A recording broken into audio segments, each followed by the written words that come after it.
Hi, everyone, and welcome to ReImagine Agriculture, the podcast where we explore the future of farming, food, and rural life across Europe through the eyes of the people shaping it. I'm Teresa Carvalho, and in this series, we'll meet people from across Europe who are reshaping the future of agriculture. In this episode, we're traveling to Greece to meet Dionysios Pavlopoulos, an agronomist specializing in animal science who is pursuing his PhD at the Agricultural University of Athens. His work spans environmental chemistry, circular economy, and feed biotechnology, combining practical experience with innovative research in sustainable agriculture. Hi, Dionysios. Hello, thank you for your invitation. Thank you. Um, Thank you. Can you start by telling us a little bit about yourself, your story, your studies, and most importantly, how you managed to balance it all? I listened your intro and I was like, okay, it's this me. Yeah, I'm agronomist as you told before. I'm working in Agricultural University of Athens. The last 8 years there. The last 5 years I'm on my PhD studies. Um, My field is on plant chemistry and toxicology, and all this is the general field of me. Wow. So you're currently doing a PhD in environmental chemistry, focusing on circular economy and feed biotechnology, which sounds Yeah. super technical, but also very relevant to the big sustainability goals of the European Green Deal and of the CAP. How do you see your work contributing to what the EU calls climate smart or circular agriculture? I will try to explain some of my experiments to understand this connection of these fields. Um, in these days, I'm trying to find a way to make new sustainable raw materials for animal feed from agro waste. So you see that the circular economy is something that a thematology that connect all these fields, the rural, the research, and generally all these agronomist fields that sometimes you can't understand exactly the connection, but there is. For people unfamiliar with your field, what's one simple example of circular economy in everyday agricultural practice? Okay, this that I want to say about this is that uh, the question is not only maybe for the people that are working on this field, because everyone has to know that circular economy is in our daily, and we do practices of the circular economy in our life. For example, in Greece, we have so many villages, and the most of people in Greece they have at summer to go to a village. There, you'll see some grandmas or grandpas that they have their own animal production, and it's the way that they recycle the food. This is example. In the town, maybe the reuse of something for a can maybe is a way of the circular economy. So it's not only for my field; it's generally for all the people to know that we have so many practices in our life that is matching so much with the practices of the circular economy. So, you have also hands on experience in the field through your family's farm in the Peloponnese. So, Mhm. growing up in that environment must have given you a unique perspective on the challenges and the opportunities in agriculture. So, how has that experience shaped your understanding of policies like the CAP? Um, because I'm very close to my village that is like another from Messina, Kalamata. Um, and I remember my all my life to be there with my parents and to produce our figs and our olive oil. I remember always how we have to find a way to be more ecological, or all these that cap sharing. So yeah, it's many years that I'm reading about all these policies of CAP, and how we can find a way to follow these strategies and all these. So, do you think young people in general understand how policies like the CAP affect farmers and rural communities, or even the food they eat on a daily life? Um, Good question. I think that they can understand, but the problem is that they're not so informed about the CAP policies. I think this is the different. It's not so difficult to understand, but it's difficult to find the information for the CAP.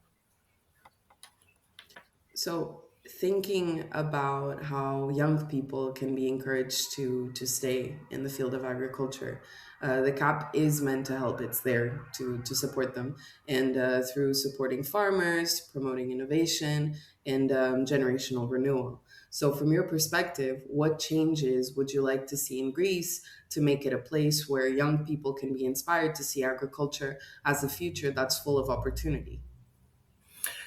Uh, in these days that we're talking, we have a big problem in Greece, and I want to start with this because I think that uh, these are the problems that make us to don't want to inform more about strategies and generally things that make maybe we can help our works. This problem in Greece now is that because of some people that working close to political persons, and they had more opportunities to take some extra things from the cap policies. So this that I think that is very important to see the people that want to start is that they have to work alone, and to have to search alone the all these strategies that they need to use.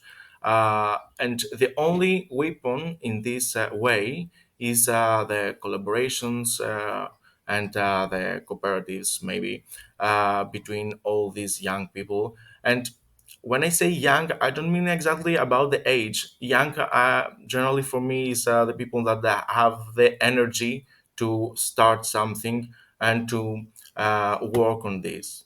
So yeah, I think that this is the most important. That they don't have, they have to have in their mind that is a big way, and they have to know that it's a race, that every day they have to work on this, and the only way to work all this is about their collaborations and their cooperatives. So, speaking of inspiring this next generation, education plays a big role in shaping how young people see agriculture.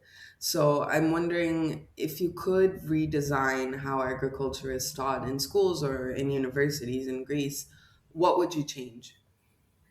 I told you before that I think that one of the big problems in this uh, CAP is about the information. So I think that it's very important to put education skills and all this to our farmers. Um, from the primary school in Greece, we start these years to put some programs with plant cultivations in the school. So I think that these practices are some practices that put early the people in this uh, way of thinking, and generally at the ages of the high school and at the university, it's a big change to make our students to thinking about all these thematologies and to informed.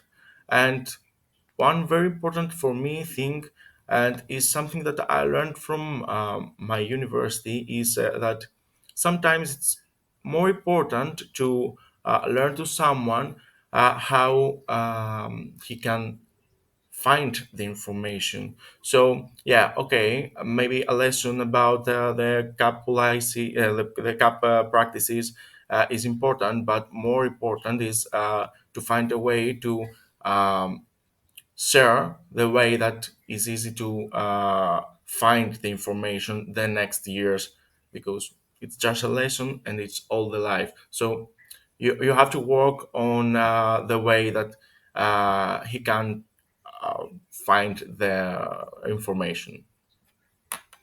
So, what kind of collaboration or dialogue do you think is needed between farmers, researchers, and policymakers to achieve that?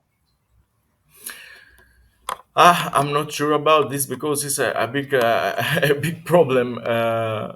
Many years, for sure, it's necessary to find a way of dialogue of all these categories. Um, I'm not exactly. I'm not sure how exactly we can organize something like this. But the only way I think is that, and the only that I'm sure that is working is to work in small teams. It's not so easy to do something central.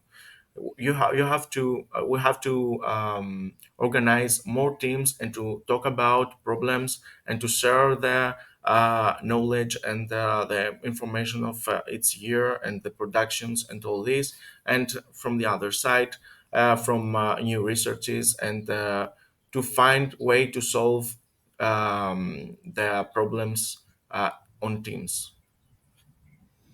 So, if you could share one message with EU policymakers about what young professionals in your field really need, whether it's support, visibility, or more opportunities, what would that be?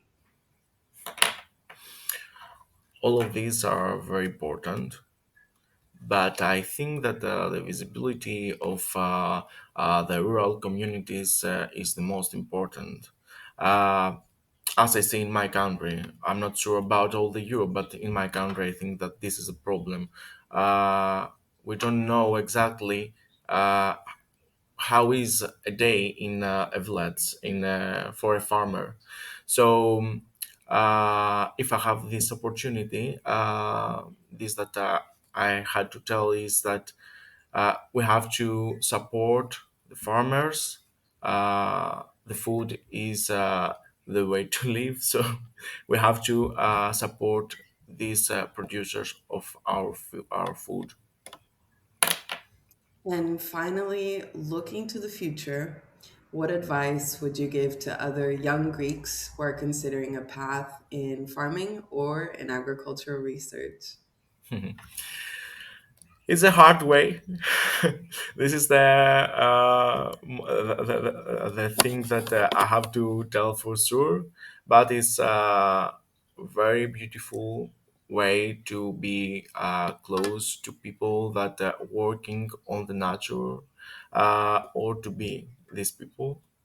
Um it's a beautiful way to work, and you have so many opportunities sometimes to change your production, your research. You have, it's not a work, a job that is one way. You have so many opportunities with this. Uh, I mean, both from this field and from farming and for research. And sometimes, and I tell it because I do it, you can do this at the same time, both of them. So yeah, it's very important to see that the big thing of these two fields is that you have the opportunity to select every day what you will do. Thank you. And Thank you. thank you so much for joining us today, Dionysius. It was a really good conversation. And for everyone watching us, thank you for joining us. Thank you for joining another episode of Reimagine Agriculture, part of the Recap Project. And we'll see you in the next one.